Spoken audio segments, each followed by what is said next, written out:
I never liked family gatherings. Even as a kid, there was always something off. The forced smiles, the laughter that didn't quite reach the eyes, the polite nods that felt like judgment. But Thanksgiving had always been the worst. I arrived early that year, like I always did, helping my mom in the kitchen. The turkey roasted in the oven, the smell of garlic and rosemary thick in the air. Everything looked perfect, almost like a magazine spread, but I couldn't taste it. The tension hung invisibly, pressing down, almost suffocating. Dad came in from the garage, his hands smeared with motor oil, wiping them on a rag. He didn't say much, just a nod to acknowledge my presence. Michael, my older brother, swaggered in a few minutes later, but his usual confidence was tempered, subdued. Even he felt the unease in the air, I could tell. Then Uncle Greg, the one who had always been subtle but piercing, spoke. Calmly, almost quietly, but with a weight that froze me where I stood. I know what you've been hiding. Silence slammed into the room. My chest tightened. Every breath felt trapped. I froze. Of course he meant me. I could feel it in the way everyone's eyes flickered toward me.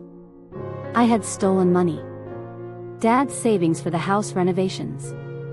It wasn't a huge sum, but it wasn't small either. I had convinced myself it was temporary.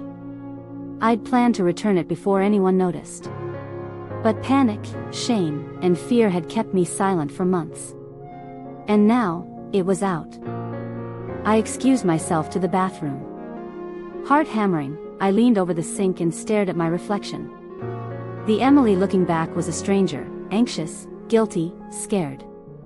I realized then that the weight of my secret wasn't just in the money I'd taken, it was in every lie I had told to protect myself. Every excuse, every story, every carefully avoided question had built a wall between me and the people I loved. Returning to the dining room, I could feel every eye on me. Dad's calm gaze, Mom's cautious stare, Michael's quiet judgment, Uncle Greg's slight nod. It was all there, waiting. I need to say something, I whispered, my voice trembling. I confessed. Every detail I could bear to speak, every lie, every theft, every anxious, fearful thought I had kept to myself. Silence followed, heavy and suffocating, a weight that pressed down on me from all sides. Then Uncle Greg said quietly, "You finally said it." That's all anyone needed to hear. No one screamed, no one shouted, but the silence was worse. It pressed down on me, tangible, suffocating. That night, I lay awake, staring at the ceiling, imagining the disappointment in everyone's eyes. I had revealed the secret, but the consequences were only beginning. The next few days were a minefield. Mom's eyes lingered longer than usual, sharp and calculating. Michael barely spoke, his presence heavy with unspoken judgment. Dad, calm as ever, spoke in measured tones, watching, evaluating every word and gesture. Even the simplest tasks felt loaded with tension, paying a bill, answering a phone call, walking past a room where a conversation paused when I entered. Everything mattered. The first tangible consequence came midweek. The contractor called. Without the funds I had taken, the renovation schedule was cancelled. My theft had disrupted family plans, delayed a project my parents had been saving for years, and forced them to confront a reality I could no longer hide from. This wasn't just a confession. It was real, tangible consequences that affected everyone. I spent the week carefully, meticulously, trying to rebuild what I had broken. I repaid part of the money immediately, though the rest would take time. Every interaction felt tense, every gesture scrutinized. Even trivial acts, like passing the salt or making a cup of coffee, carried weight. I realized then that honesty alone wasn't enough. Actions mattered more than words. Mom pulled me aside one evening, her hands wrapped around a mug of tea. "Emily," she said softly, "it's not just the money. It's the secrecy. That's what hurts. You kept us in the dark." "I know," I whispered. I thought I was protecting everyone, but I see now that I was only protecting myself. Her eyes softened slightly. "It's going to take time to rebuild trust. Every day. Every choice. Michael was harder. One afternoon, he cornered me in the living room. "You know, it's not just about what you did," he said. "It's about who you are now. Can we trust you again? That's the question." I swallowed hard. "I'll prove it. I'll make it right." Dad quietly observed us, silent but heavy with thought, measuring my words, my expressions. In this family, actions mattered far more than confessions. That first admission had been only the beginning. Every day became a test. Every interaction a choice. Would I be honest? Would I hide again? Each small decision now carried weight, defining whether I was trustworthy or still the person who had betrayed them. By the weekend, I was asked to organize a family brunch. A simple task, or so it seemed, but to me, it was a test. I coordinated schedules, menus, cleaned, arranged, called. Every guest arrival felt like an evaluation, every smile and comment weighed heavily on my conscience. But something shifted that day. Genuine laughter returned, cautious but real. Conversations flowed more naturally. Michael asked my opinion on the seating, Dad requested input on the menu, and Mom's smile was subtle but authentic. Small victories, yes, but they mattered. Sitting alone that night, I realized something fundamental: family gatherings are mirrors. They reflect not just what we do, but who we are. My secret had revealed my fear, my guilt, my pride, but it also revealed the courage I had to finally admit it. The week after that brunch was exhausting. Every interaction felt like a test, every glance a judgment. I had repaid part of the money, tried to handle responsibilities without being asked, but the invisible pressure from my family didn't let up. Even small things were charged. Dad would ask me to retrieve a document or check a bill, and my heart would race as I moved through the house. Did he suspect something more? Was every step being measured? When Mom handed me a cup of tea, I wondered if her fingers trembled with judgment or fatigue. Michael, my brother, was less confrontational but more observant than ever. Every question from him felt like a subtle probe, every casual comment a test. I realized then that rebuilding trust wasn't about grand gestures. It was about the accumulation of tiny choices, each one a chance to show I could be responsible, honest, and consistent. I learned to be conscious of my every word, my every movement. To some, it might have seemed exhausting, obsessive even. But for me, it was survival. Late one evening, Mom pulled me aside. The house was quiet, only the faint hum of the refrigerator breaking the silence. "Emily," she said softly, "I can see that you're trying. That counts for something. But it's not enough to try, you have to live differently. You have to show us through actions that you've changed." I nodded, swallowing hard. "I understand." Her eyes searched mine for a long moment, and I saw the mixture of love, disappointment, and cautious hope. She turned away, and I felt a weight lift slightly, not from forgiveness, but from clarity. I knew what I needed to do. Michael was harder. One night, while helping him move boxes from the garage, he finally confronted me. "Do you even understand why this hurts so much?" His voice was low, controlled, but I could hear the edge of anger beneath it. "I think I do," I said, trying to keep calm. "I broke your trust. I broke Dad and Mom's trust. I know that." He paused, staring at the floor, then looked at me directly. "It's not just the money. It's the secrecy. It's knowing that someone you grew up with could lie so easily. Can we really trust you again?" I swallowed hard, feeling the old panic creeping back. "I'll do whatever it takes to prove it. Every day, every choice. I won't hide again." He studied me for a long moment. "Actions. That's all I can watch for now."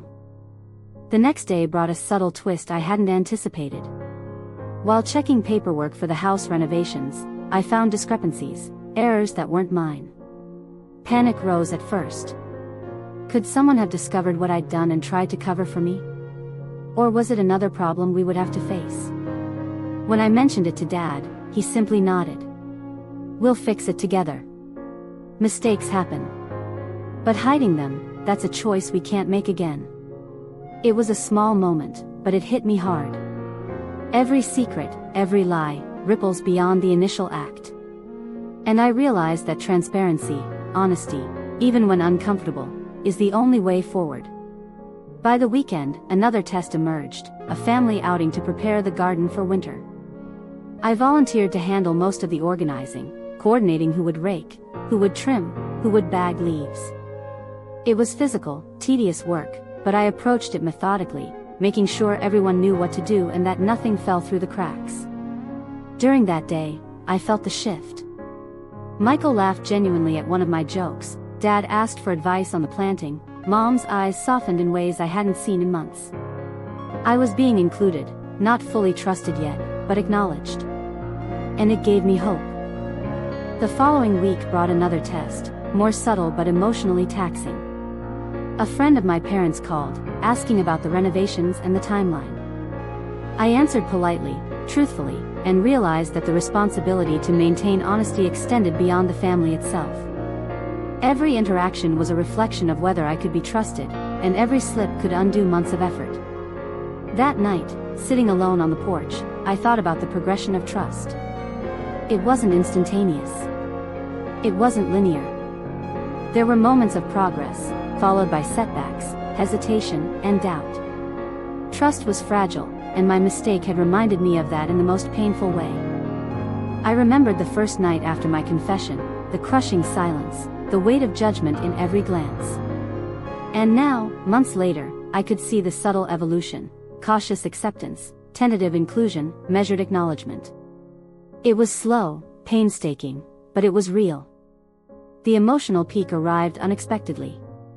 During a casual family dinner, Dad dropped a small comment about future plans for the house, mentioning tasks I had previously avoided or ignored. I spoke up confidently, offering practical solutions, showing I had been attentive, responsible, and proactive. The room didn't erupt in praise, but I noticed the glances, the slight nods, the approval in Mom's eyes. Michael smiled, subtle, almost imperceptible. And in that small moment, I realized that I had begun to rebuild not only their trust but my own sense of integrity. Weeks passed, and the consequences of my actions became intertwined with my daily life. The money I had taken was replaced incrementally. Projects that were delayed due to my secrecy moved forward, step by step. And in every small success, I felt a tentative sense of relief. I realized that my mistake had been a catalyst. It forced me to confront the uncomfortable truth about myself, my fear, my pride, my impulse to protect myself at the cost of others. It also forced my family to confront their expectations and assumptions, their own imperfections in dealing with trust and disappointment. By the end of this part of the journey, I understood a fundamental truth: rebuilding trust is never about grand gestures. It is about consistency, accountability, and facing every day with honesty, no matter how small the actions seem. Sitting alone one night, I wrote in my journal, "Secrets define moments, honesty defines a lifetime." The courage to face what we've hidden is more powerful than the fear that kept it concealed. And for the first time in months, I felt a sense of direction.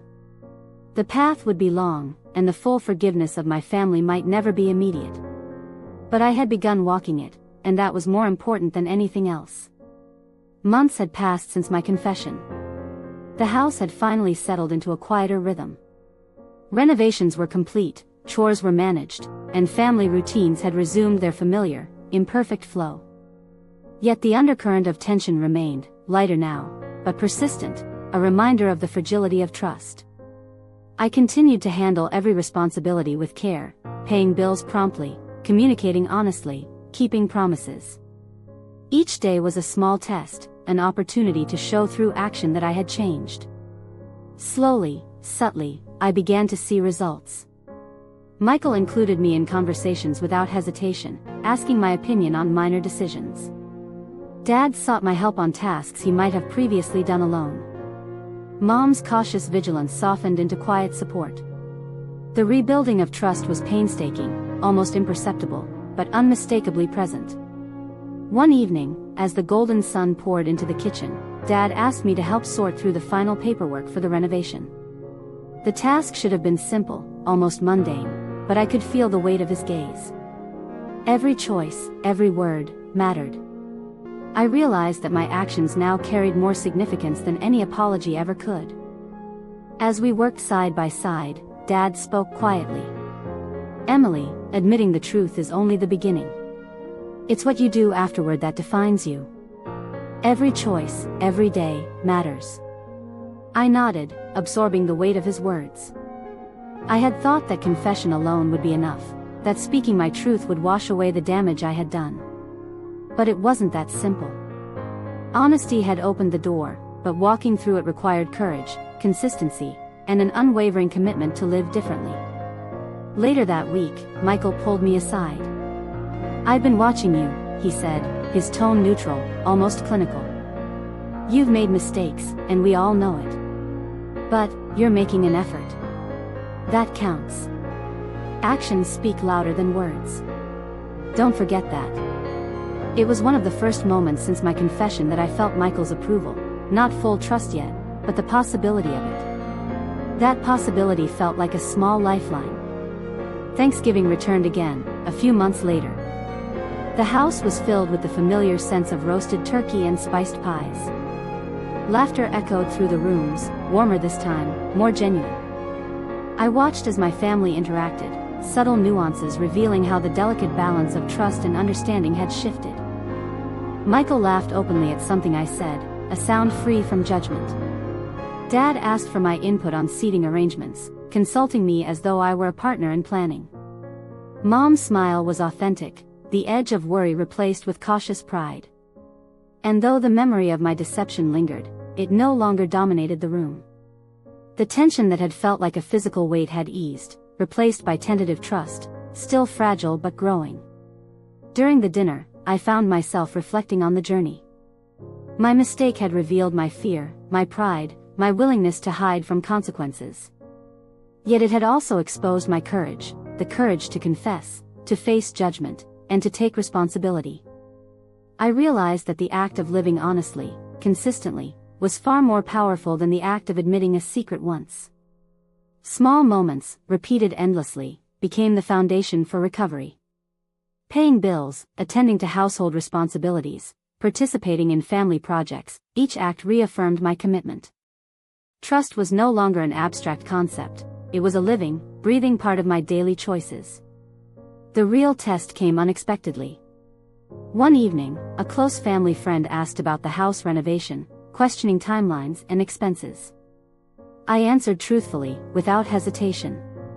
My heart still raced slightly, but the fear of exposure was gone. Honesty had become instinctive, no longer a conscious effort. Later that night, I walked through the house alone, reflecting on how much had changed. Months ago, I had hidden in fear. I had obsessed over every word, every glance, every potential accusation. Now, I felt a quiet sense of control, not over my family, but over myself. I had chosen transparency, accountability, and responsibility. I had chosen to act with integrity even when it was uncomfortable. By the next family gathering, the atmosphere had shifted profoundly. Conversations flowed freely, laughter was genuine, and the subtle tension of months past had diminished. My mistake remained a memory, but its power over our relationships had waned. I realized that forgiveness is not immediate, it is earned over time, through consistent choices and shared experiences. Sitting at the table, I looked around at my family. They were flawed, human, complicated, but I saw them clearly now. And for the first time since my confession, I saw myself clearly as well, accountable, honest, and resilient. I understood that family gatherings would always carry tension, because secrets and imperfections are inevitable. But it is our willingness to face them, to act honestly, that defines the strength of connection. That evening, I felt a tentative peace. The secret that had loomed over me like a dark cloud had lost its power. I had faced the consequences, endured the judgment, and proven, most importantly to myself, that I could act differently. The journey had been painful, exhausting, and humbling, but it had also been transformative. As I helped clear the dishes, Michael and I shared a quiet look. No words were necessary. In that glance, I understood that the bridge between us was being rebuilt, not instantaneously, but deliberately, step by step. And for the first time in months, I breathed fully, unburdened by fear or deception. I had faced my secret.